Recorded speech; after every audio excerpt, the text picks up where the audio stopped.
Estou lendo um estudo bíblico acerca de Daniel, a partir do capítulo 6, versículo 19. A vindicação.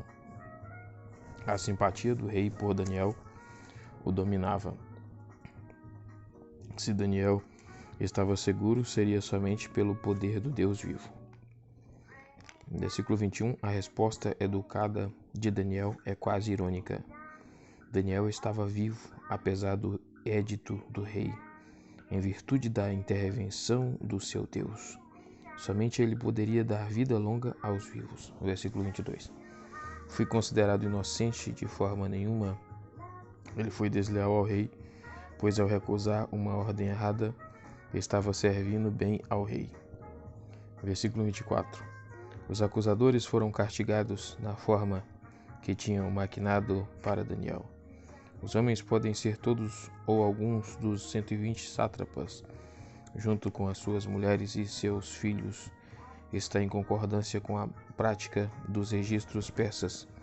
A família é quem mais pode se beneficiar das atividades de um criminoso e é a mais propensa a imitá-lo. Esté 9, do 7 ao 10 e Josué 7, do 24 ao 26. Versículo 26 e 27, o novo decreto de Dario faz eco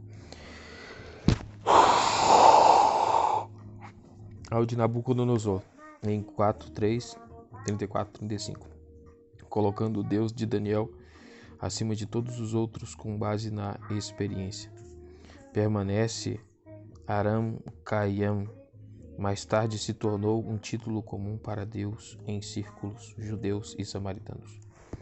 Ironicamente, a palavra aramaica está associada ao conceito de estabelecer, usado nos versículos 8 e 15, a respeito do édito real que Deus acabara de derrubar. Versículo 28, Dario, Ciro, apresenta uma dificuldade histórica tratada na introdução. Daniel e a história 4. Talvez seria melhor ler Dario, isso é, o reinado de Ciro, nota de rodapé da Nivei. As visões de Daniel 7:1 a 12:13. Até esse ponto, Daniel foi apresentado como um intérprete divinamente inspirado de sinais e sonhos, e a partir de agora ele é o que tem visões e precisa de interpretações. Para Daniel, as pistas dadas nas interpretações podem ter sido suficientes. O tratamento dado ao livro pela Igreja Cristã mostra que essas pistas foram fracas demais para que os leitores posteriores pudessem ter certeza numa série de aspectos. 7. Os 4 animais, o julgamento e o reino. 7, do 1 ao 28. Primeiro, os 4 animais. 7, do 1 ao 8. Versículo 1. A data localiza essa visão após a morte de Nabucodonosor. Ainda durante a época da Babilônia, em torno de 553 a.C., ele escreveu o seguinte resumo do seu sonho. Percebendo que a sua mensagem teria relevância para além da sua época. Versículo 2. Os 4 ventos sopraram dos 4 pontos cardeais, agitando e revirando o mar, despertando assim os grandes animais das suas profundezas. O grande mar não é necessário identificá-lo. No pensamento antigo, o mar e muitas das suas criaturas eram hostis à ordem, e os hebreus consideravam ambos obstinados, mas mesmo assim sob controle de Deus. Salmo 104, do 6 ao 9, 148, 7 e Jó 26, do 12 e 13. Versículo 3. 4 grandes animais, bestas mitológicas, eram muito comuns na poesia e na arte religiosa da Babilônia, de onde passaram a Pérsia, especialmente em decorações de relevos nas paredes de palácios, na Babilônia, em Suzã e em Persépolis. Um monstro marinho mencionado diversas vezes no Antigo Testamento como Raabe era usado de forma poética com referência ao Egito. Salmos 87:4, Isaías 30:7. Esse uso é análogo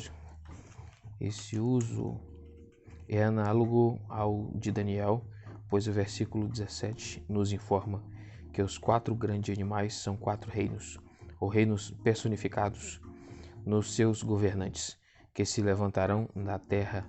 Eles eram diferentes uns dos outros na avaliação humana. Versículo 4. O primeiro era composto e passou por uma modificação. Se esse animal representa a Babilônia, a expressão se levantarão do versículo 17 não pode ser forçada contra esse ponto de vista. 3 dos reinos ainda seriam futuros. A modificação pode refletir a carreira de Nabucodonosor, culminando em 434. Versículo 5. Um segundo animal é descrito no ato de conquista, devorando a sua presa e avançando para obter mais, instigando pela ordem divina. Para alguns comentaristas, o uso é a Média, para outros a Pérsia, e entre estes há alguns que identificam as 3 costelas com a Lídia, a Babilônia e o Egito, incorporados no Império Persa. Versículo 6. Outro animal que se parecia com um leopardo, mas com diferenças estranhas. 4 asas para proporcionar velocidade máxima. 4 cabeças para representar a extensão universal. Pode-se encontrar apoio em diversas referências para relacionar a figura com Ciro por aqueles que acham que o urso é a Média, e igualmente para relacionar a figura com Alexandre o Grande por aqueles que creem que a Pérsia é o urso. Versículo 7. O quarto animal tem a sua própria apresentação e é indescritível, diferente, com o qual não se podia fazer nenhuma comparação. A sua natureza era clara, cruel, poderosa, destrutiva, resultando nos 10 chifres e na blasfêmia final, com dentes de ferro, despedaçava e devorava suas vítimas, fazendo eco da 4ª parte da estátua.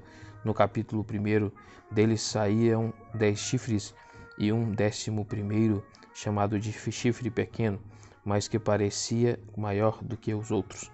Versículo 20. A sua arrogância ultrapassou de longe os limites de Deus, e assim o juízo precisou ser anunciado contra ele. Até esse momento crítico, o chifre estava derrotando os santos.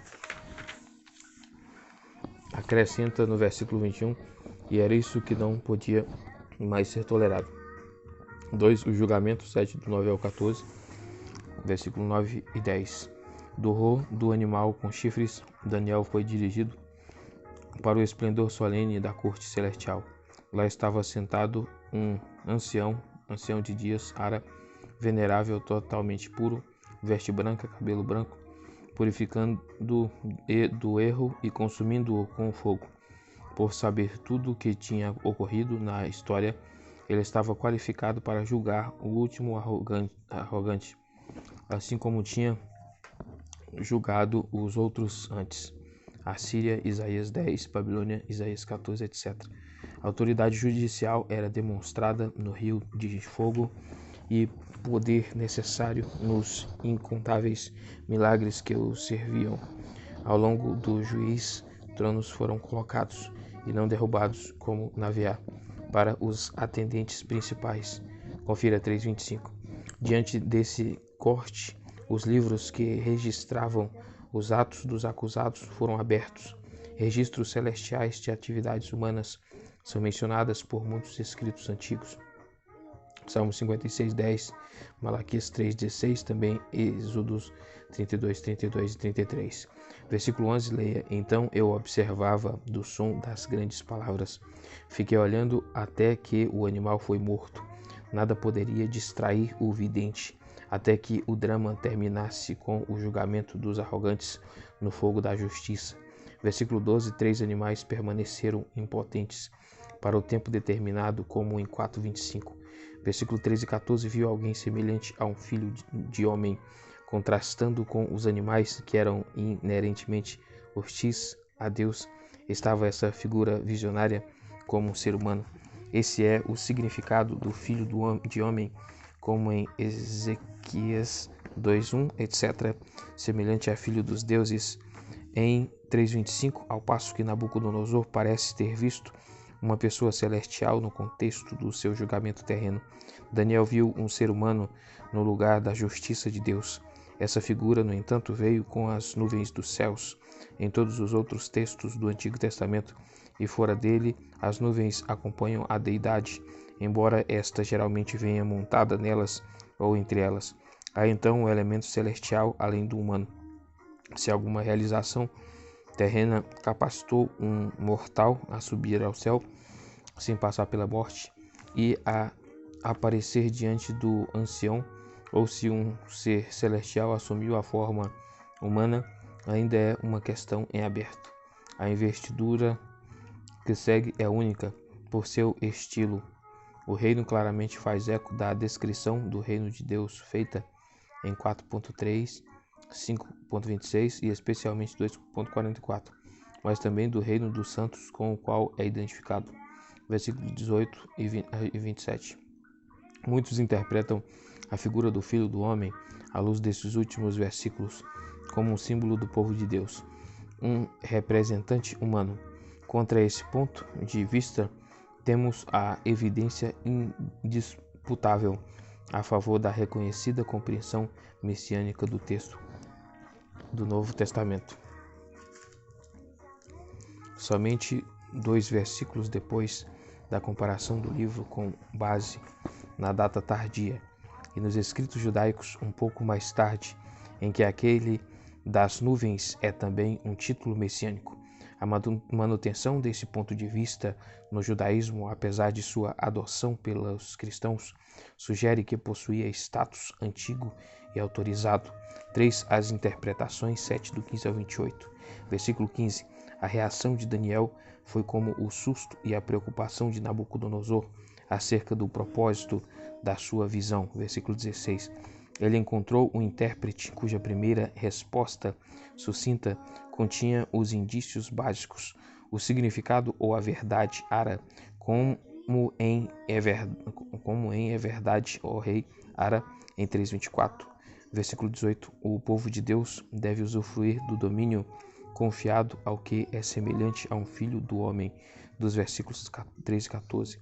Se ele deve ser entendido como um indivíduo, então os santos serão os seus súditos leais. Os santos Arancadis, um termo raro fora deste capítulo, em outros textos ocorre na forma hebraica equivalente, Kadus, plural Kedosim, em 8:24, Salmos 16:3, 34:10. A palavra hebraica comumente traduzida por santo é Hazid, mas o termo talvez fosse desconhecido no aramaico, versículo 19 e 22. A preocupação de Daniel exigia uma resposta mais detalhada. Visto que o quarto animal era tão pernicioso, a sua segunda descrição amplia a primeira em alguns aspectos. Vê o comentário dos versículos 7 e 8 já mencionados. Nos versículos 23 e 27 é dada a explicação mais abrangente. O quarto reino será mais cruel e mais extenso do que os 3 anteriores 10 reis. Serão desse reino e um outro rei será diferente, ou como parte integral dele, ou como um estágio distinto da existência do reino, assim Yong e a escola dispensacionalista. A divisão sugerida pelo segundo ponto de vista resulta antes das interpretações de outros trechos do que desse texto em si. Se o reino é o de Alexandre e o 11º rei é o Antíoco Epifânio, é impossível contar 10 reis sem incluir um assassino que nunca alcançou o trono, Eliodoro, chefe de governo de Seleuco IV, e o herdeiro legítimo a quem Antíoco depôs, mas que o seguiu, Demétrio Soter. Se o reino é Roma, então Júlio César pode ser contado primeiro, Tito o 11º, enquanto tenha sido o seu pai Vespasiano, que derrotou 3 dias Ara, ou ao menos teve sucesso em manter o trono que eles não tinham conseguido segurar. Para aqueles que separam reino de reis, Roma é o reino, os 10 são os governantes que dominam nos séculos seguintes ou ainda por vir, e o 11º é o anticristo. Blasfemando e perseguindo, o 11º vai tentar abolir as observâncias religiosas estabelecidas, mas o seu governo será limitado. Versículo 25, um tempo é a palavra comentada em 4,16. Nada determina que seja um ano, um mês, uma década ou um dia. É um tempo determinado pelo Altíssimo. Tempos, a palavra pode ser um dual, dois ou plural, como a interpreta a Septuaginta. A formulação aqui, como o seu equivalente hebraico em 12:5, pode ser indefinida e simbólica. Um primeiro período seguido de um com o dobro da extensão ou mais, e o acréscimo esperado a seguir é abreviado. Que um período preciso de 3 anos e meio seja expresso de forma tão indireta, até mesmo numa interpretação visionária de uma visão, parece algo mais obscuro do que o restante do livro. Altíssimo é a palavra usada nos versículos 18, 22 e 27. Está em forma intensiva.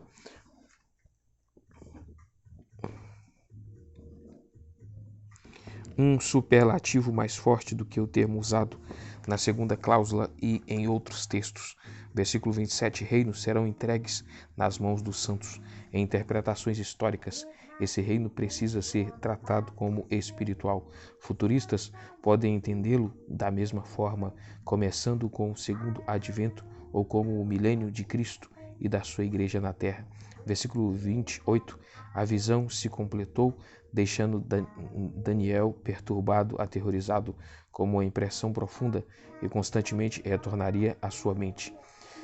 8. Os dois animais e o chifre terrível, 8 do 1 ao 27. Primeiro, os dois animais, 8 do 1 ao 8. Depois de 2 anos, Daniel recebeu uma visão com uma interpretação mais precisa. O tempo foi significativo. No terceiro ano do reinado do rei Belsazar, 550 a 549 a.C., em que Ciro o persa subjugou a Média, Daniel observou esse e os eventos subsequentes a partir de uma das capitais da Pérsia, Suzã, a antiga metrópole do Elão, situada entre rios e canais, sendo Ulai atualmente Shaur, o principal deles. Versículo 3 e 4, um carneiro, 2 chifres, de acordo com o versículo 20, símbolos dos reis da Média e da Pérsia, novamente unidos. Do ponto de vista de Daniel, os persas que estavam tomando o lugar pareciam invencíveis, embora a certa altura Ciro fosse morto em batalha no longínquo Oriente. Versículo 4, ele fazia o que bem desejava. Esse sempre é a marca do tirano e a razão do juízo. Versículo 5:8, um bode, distinguindo por um único chifre comprido, representava a carreira sem igual de Alexandre o Grande. Confira o versículo 21, desde o seu início obscuro na Macedônia, passando por seus triunfos no Egito, na Babilônia, Pérsia, Índia, até o seu fim inglório, embriagado de poder e prazeres. A sua grande fúria, atacando furiosamente ou amargamente, poderia ser interpretada como seu zelo e sua cruzada inicial para libertar e helenizar o mundo, fundindo gregos e persas. Ele foi sucedido por 4 dos seus generais gregos da nação daquele rei. Versículo 22. Cada um governante uma parte do seu império: Cassandro na Macedônia, Lisímaco na Trácia e Ásia Menor, Seleuco na Síria, Mesopotâmia e Pérsia, e Ptolomeu no Egito. Por mais nobres que fossem esses chifres, são mencionadamente descritos como não tendo o mesmo poder. Versículo 22. 2. O chifre pequeno, 8 do 9 ao 14.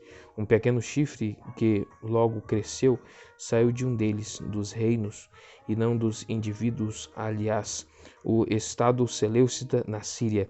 Temos aqui Antíoco Epifânio, e nisso pode haver uma referência ao fato de que ele não era o herdeiro.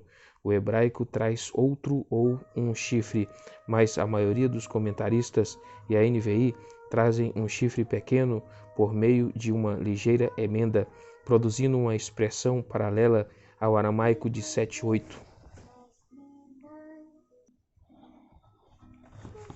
O versículo 23 coloca o seu surgimento no final do reinado deles, dos 4 reinos, e aliás, logo depois do tempo de Antíoco, a parte oriental do Império de Alexandre retornou ao governo local. A Grécia e a Ásia Menor foram dominadas por Roma. A Síria e o Egito se enfraqueceram e caíram debaixo do mesmo poder. Cresceu em poder. Antíoco fez campanhas com algum sucesso contra o Egito, a Pérsia e, o que era mais importante para Daniel, contra a Judéia, a terra magnífica. Terra é acrescentado com base em 11:16-41. A sua atividade lá é o foco dos versículos seguintes. Versículo 10, tanto cresceu, a explicação está no versículo 24, destruirá o povo santo. Versículo 11, assim como outros antes dele, essa figura também chegou a desafiar o príncipe do exército, que é o próprio Deus. Príncipe dos principais, no versículo 25. A arrogância se mostrou ao serem suprimidos os sacrifícios regulares no templo, as obrigações para com Deus. No pensamento pagão, um Deus sem culto estava morto. O sacrifício diário, também em 11:31 e 12:11, era o sacrifício ordenado para cada manhã, a cada noite, em Êxodos 29, 38 e 42. O local do santuário foi destruído ou provavelmente desprezado, como sugerido pela expressão serão pisoteados no versículo 13. Versículo 12, o hebraico aqui é obscuro e qualquer tradução é uma tentativa. Por causa da rebelião, é uma referência aos judeus apóstatas do versículo 23. Compare a verdade foi lançada por terra com mudança das vogais hebraicas e estava lançando por terra a verdade. Sem a mudança com o versículo 25. A verdade é o absoluto de Deus, com nenhum ser humano que nenhum ser humano pode mudar, por mais que tente. Versículo 13. 2 Anjos 4:10.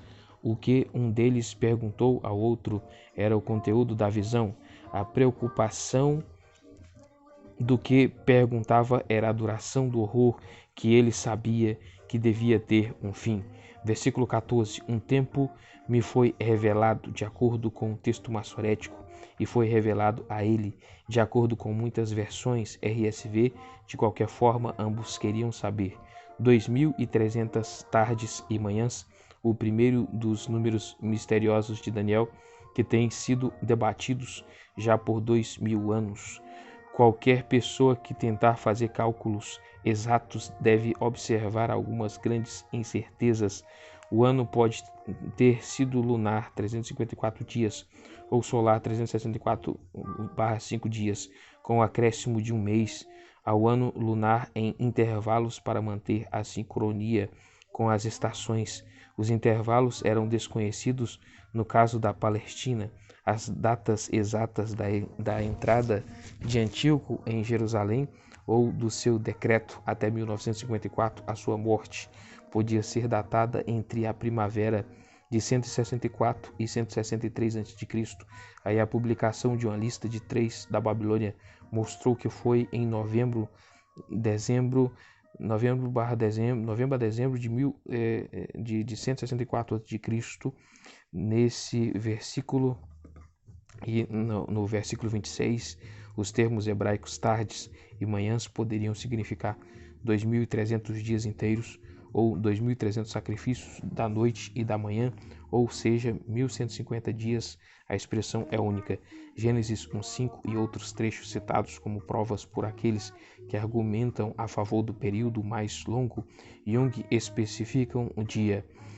O contexto aqui em que as ofertas apresentadas 2 vezes ao dia eram tão proeminentes favorece um período mais curto. Nenhum dos dois números se encaixa de forma exata em datas conhecidas, e a segunda não chega em 3 tempos e meio de 7,25 se forem anos. Seja qual for o período considerado, ele terminou com a vindicação do santuário, sua justificação na adoração restaurada ao Deus de Israel. 3. A interpretação 8 do 15 ao 27, versículo 15 ao 18. A reação de Daniel foi intensificada pela aparição de um anjo em forma de um homem forte, no hebraico Geber, chamado Gabriel, homem de Deus. Somente Daniel dá nomes a anjos no Antigo Testamento, sendo Miguel o outro chamado por nome, 10, 3, etc. Eles eram ministros, chefes da corte divina, e os seus nomes os distinguiam das miríades de outros anjos, que vinha do Ulai, ou entre o Ulai e outro rio. A voz de um homem significa uma comparação suprimida. A voz como a de um homem. Fiquei aterrorizado. Em toda a Bíblia, o encontro entre seres celestiais e humanos indisfarçados tem esse efeito quando o que é santo se encontra com o que é impuro. Juízes 6, 22, Ezequiel 1, 28, Apocalipse 1, 17. O desmaio de Daniel, versículo 18, e o toque de Gabriel em Daniel para acordá-lo e colocá-lo em pé imitam o cerimonial de entrada para a presença do rei. Esté 5:2, filho do homem, e é ser humano mais um a quem se daria o conhecimento que os homens sempre buscam, mas não conseguem obter. O tempo precisava ser esclarecido. Os eventos não eram todos iminentes. Do contrário, Daniel, na Babilônia de Belsazar, poderia ter duvidado da sua veracidade. A explicação já foi dada em parte nos comentários dos versículos 1-14. Versículo 19, o tempo da ira é a ira de Deus contra Israel por sua apostasia. Isaías 10, 25. 26, 20. Ao tempo do fim, a ara traz ao tempo determinado do fim.